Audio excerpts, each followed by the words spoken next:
ibabahagi ko ang patungkol sa wika at internet language. Ako si Mavogel Rose Sileson at ngayon ibabahagi ko ang cultural symbols at meaning. At ako si Giselle Bisiling at ngayon ibabahagi ko ang globalization at language shift.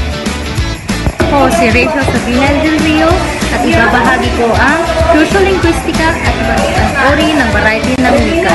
Ako naman sila si Lawrence Albino at for today's video ay ibabahagi ko sa inyo ang mga teoryang pinagmulan ng wika.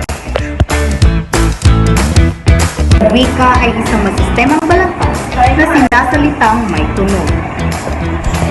Ang wika ay ginagamit din natin sa pagbibigay ng mga impormasyon.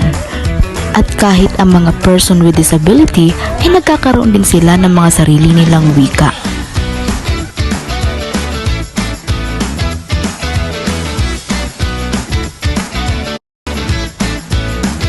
Kung saan, ito ang mga wika o mga salitang ginagamit natin sa pakikipag-ugnayan online.